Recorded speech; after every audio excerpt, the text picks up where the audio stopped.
Hello friends, welcome to channel. അപ്പോൾ കുറേ പേര് നമ്മളോട് ചോദിക്കാറുള്ളതാണ് നമുക്ക് NBFC അല്ലാണ്ട് ഏതെങ്കിലും ഒരു ബാങ്കുകളുടെ ഓൺലൈനായിട്ട് അപ്ലൈ ചെയ്യാൻ പറ്റുന്ന ഒരു പേഴ്സണൽ ലോൺസിൻ്റെ വീഡിയോ എടുക്കാൻ വേണ്ടിയിട്ട്. അപ്പോൾ നമ്മൾ അതിൻ്റെ ഭാഗമായിട്ട് തന്നെ കുറച്ച് കാലം മുമ്പ് നമ്മുടെ കൊടാക് ബാങ്കിൻ്റെ പേഴ്സണൽ ലോൺസിൻ്റെ വീഡിയോ എടുത്തിട്ടുണ്ടായിരുന്നു. ഞാൻ വേണമെങ്കിൽ അതിൻ്റെ ലിങ്ക് താഴെ കൊടുക്കാം. ഇപ്പം നമ്മൾ പറയാമോ നമ്മൾ ഇൻഡസ്ഇൻഡ് ബാങ്കിൻ്റെ പേഴ്സണൽ ലോണിനെ കുറിച്ചാണ്. ഇൻസ്റ്റന്റ് ക്രെഡിറ്റ് എന്നൊക്കെ അവർ പറയുന്നുണ്ട്. പേര് കുറേ പറയുന്ന സംഭവം പേഴ്സണൽ ലോൺ തന്നെയാണ്.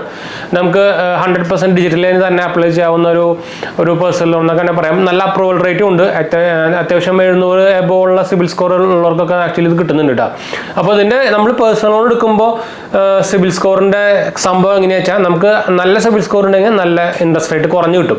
സിബിൽ സ്കോർ കുറവാണെങ്കിൽ ഇൻട്രസ്റ്റ് റേറ്റ് കൂടിയിട്ട് ലോൺ കിട്ടുക എന്ന് വെച്ചാൽ മിക്കതും ലോൺ അപ്രൂവ് ആവും. പക്ഷേ അതിൻ്റെ ഡിപ്പെൻസ് നമ്മുടെ ഇൻട്രസ്റ്റ് റേറ്റ് കൂടുന്നതാണ്. അതാണ് ആക്ച്വലി ക്രെഡിറ്റ് സ്കോർ ലോൺ എടുക്കുമ്പോൾ ബാധിക്കുക. ഇപ്പോൾ ക്രെഡിറ്റ് കാർഡ് ഒക്കെ എടുക്കുമ്പോൾ ചിലപ്പോൾ മാക്സിമം സിബിൽ സ്കോർ കുറവാണെങ്കിൽ റിജക്റ്റ് ആവുകയും ചെയ്യുക. പക്ഷേ ഇത് അങ്ങനെയല്ല, ലോൺ അപ്രൂവ് ആവും പക്ഷേ നമുക്ക് ഇൻട്രസ്റ്റ് റേറ്റ് കൂടും. അതാണ് ഇതിലെല്ലാത്തിലും ക്രെഡിറ്റ് സ്കോറും സിബിൽ സ്കോറും ഒക്കെ എന്താ പറയുക അതിൻ്റെ ഒരു സംഭവം വരുന്നുണ്ട് കേട്ടോ. അപ്പോൾ അതുകൊണ്ട് തന്നെ സിബിൽ സ്കോർ നിങ്ങളുടെ മാനേജ് ചെയ്യാനും അതുപോലെ തന്നെ കറക്റ്റായിട്ട് നോക്കാനും മറക്കണ്ട. ഒരിക്കലും അത് ഒരു ലോൺ എടുത്തിട്ട് അത് റീപേ ചെയ്യാണ്ടിരിക്കരുത്. എന്ന് വെച്ചാൽ ഡ്യൂ വന്നു കഴിഞ്ഞാൽ നമ്മൾ സിബിൽ സ്കോർ ഭയങ്കരമായിട്ട് ഡാമേജ് ആവും. പിന്നെ ഒരു ലോണോ ഒരു സംഭവം നമുക്ക് കിട്ടില്ല കേട്ടോ.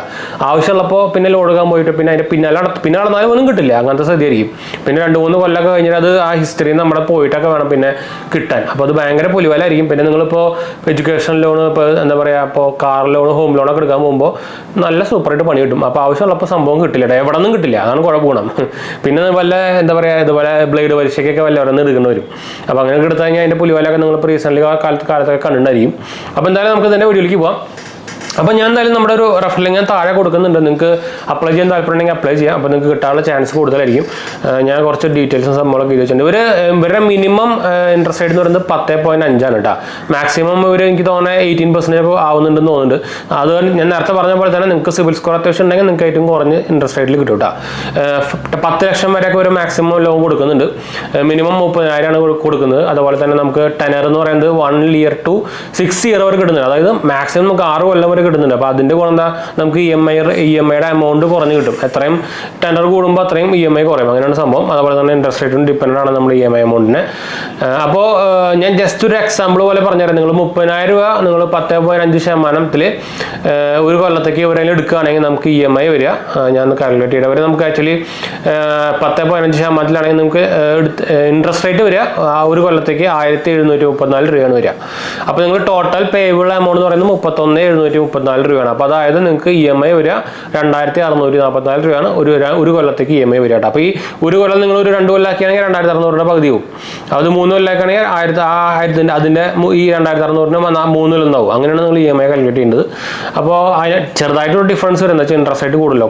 കൊല്ലം കൂടുമ്പോഴും ഇൻട്രസ്റ്റ് റേറ്റ് കൂടും. ഇൻട്രസ്റ്റ് റേറ്റിൻ്റെ ഇത് എന്താ പറയുക, അത് കൊല്ലം കോമ്പൗണ്ടിങ്ങും സിമ്പിൾ ഇൻട്രസ്റ്റും സംഭവമൊക്കെയാണല്ലോ.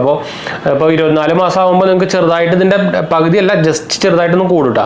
അപ്പോൾ ഏറ്റവും കുറഞ്ഞ് ഈ ടെനർ എടുക്കുകയാണെങ്കിൽ അത്രയും നല്ലതാണെന്ന് വെച്ചാൽ നിങ്ങൾക്ക് അത്രയധികം ഇൻട്രസ്റ്റ് ആകുമ്പോൾ വരില്ല. ടെനർ കൂടുമ്പോൾ അതിനനുസരിച്ച് ഇൻട്രസ്റ്റിൻ്റെ എമൗണ്ടും കൂടും കേട്ടോ. അപ്പോൾ അത് ഇൻട്രസ്റ്റ് പേയബിൾ എമൗണ്ട് കൂടും. അപ്പോൾ അതാണ് നോർമൽ വരുന്നത്. അപ്പോൾ നിങ്ങൾ മിനിമം അല്ല, ഇതിൽ ഏറ്റവും മിനിമം 1 year തന്നെയാണ്. അപ്പോൾ 1 year ഏറ്റവും മിനിമം ആയിട്ട് എടുക്കാൻ നോക്കുക. അത് വേഗം കഴിക്കാൻ നോക്കുക.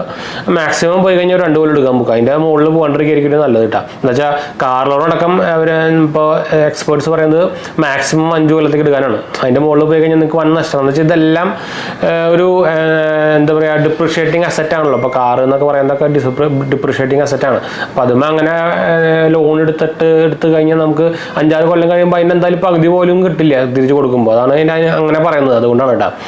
അപ്പോൾ ഈ പേഴ്സണൽ ലോൺ അത് ഏത് ലോൺ ആയിക്കോട്ടെ എത്രയും കുറഞ്ഞ ടെനർ എടുത്തിട്ട് അത് എത്രയും വേഗം കഴിക്കാൻ നോക്കുക. എന്ന് വെച്ചാൽ ആവശ്യമുള്ളപ്പോൾ നമുക്ക് എന്തായാലും ലോൺ എടുക്കണം.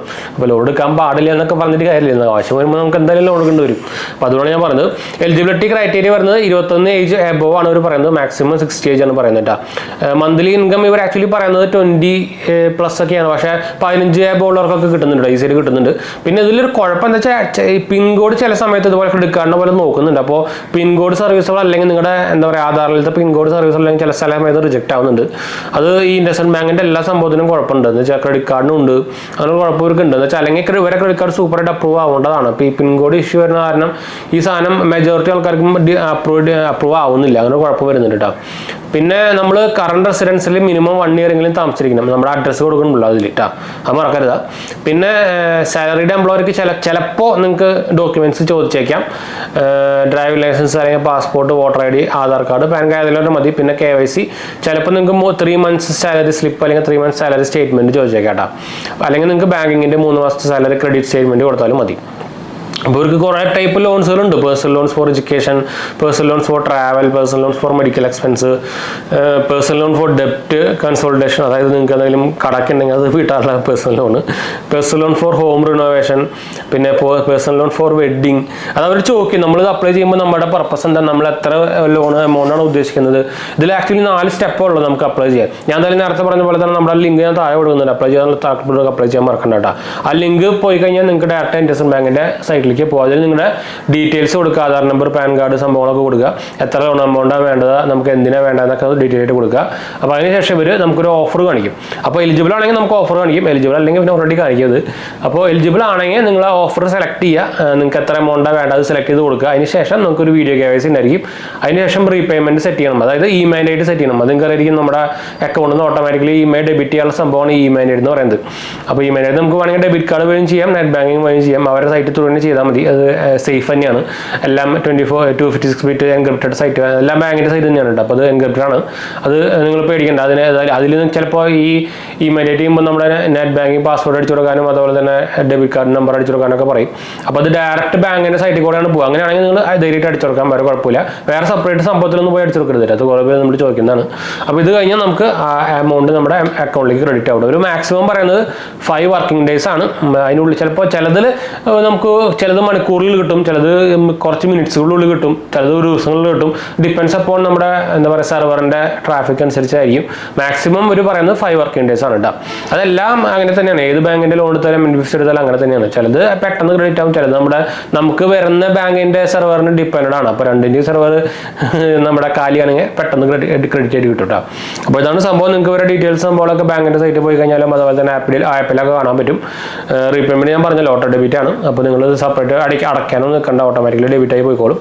അപ്പോൾ നിങ്ങൾക്കൊരു സേഫ് ആയിട്ടുള്ള ഒരു പ്രൈവറ്റ് ബാങ്കിന്റെ എന്താ പറയുക ഒരു പേഴ്സണൽ ലോൺ ആവശ്യം ഉണ്ടെങ്കിൽ നിങ്ങൾക്ക് എന്തായാലും നോക്കാവുന്ന ഒരു സംഭവമാണ്. ഞാൻ വേണമെങ്കിൽ നമ്മുടെ കൊടാക് ബാങ്കിന്റെ ലിങ്ക് വേണമെങ്കിൽ താഴെ കൊടുക്കാം. നിങ്ങൾക്ക് രണ്ടിലും ഏതിൽ വേണമെങ്കിൽ അപ്ലൈ ചെയ്യാം. അപ്പോൾ അത്യാവശ്യം ഒരു 700 അബോളർക്കൊക്കെ എന്തായാലും കിട്ടുന്നുണ്ട്. ഡിപ്പെൻസ് നമ്മുടെ ഇൻട്രസ്റ്റ് റേറ്റ് കൂടുമ്പോൾ അതാണ് സംഭവം കേട്ടോ. അപ്പോൾ നിങ്ങൾക്ക് എത്രയും നമ്മുടെ സിബിൽ സ്കോർ, ക്രെഡിറ്റ് സ്കോർ ഒക്കെ കൂടുതലുണ്ടോ അത്രയും കുറഞ്ഞ ഇൻട്രസ്റ്റ് റേറ്റ് കിട്ടും കേട്ടോ. അപ്പോൾ എന്തായാലും നമുക്ക് വീഡിയോ വൈൻഡപ്പ് ചെയ്യാം. വീഡിയോ ഇഷ്ടപ്പെടുക ലൈക്ക് ചെയ്യാനും ഷെയർ ചെയ്യാനും സബ്സ്ക്രൈബ് ചെയ്യാനും മറക്കണ്ട. ചാനൽ സപ്പോർട്ട് ചെയ്യാൻ മറക്കണ്ട. നമ്മുടെ 2 ചാനലും അങ്ങനത്തെ പോയി കണ്ടുപോകുക, സബ്സ്ക്രൈബ് ചെയ്യുക, സപ്പോർട്ട് ചെയ്യാം. പിന്നെ എന്തെങ്കിലും സംശയങ്ങളൊക്കെ കമന്റ് ചെയ്താൽ മതി. നമ്മളെല്ലാ കമന്റ് റിപ്ലൈ കൊടുക്കുന്നതാണ്. അപ്പോൾ താഴെ ലിങ്ക് എല്ലാം കൊടുത്തിട്ട് ചെക്കൗട്ട് ചെയ്തൊക്കെ മറക്കണ്ട, ഫോളോ ചെയ്യാൻ മറക്കണ്ട കേട്ടോ. നമ്മൾ ഇൻസ്റ്റാഗ്രാം പേജിൽ അവൈലബിൾ ആണ്, നിങ്ങൾക്ക് അതിലും വേണമെങ്കിൽ മെസ്സേജ് ചെയ്യാം. അപ്പോൾ ഫോളോ ചെയ്ത് കഴിഞ്ഞാൽ നിങ്ങൾക്ക് മെസ്സേജ് ഓപ്ഷൻ കിട്ടും കേട്ടോ. അടുത്ത വീഡിയോ കാണാം. ബൈ.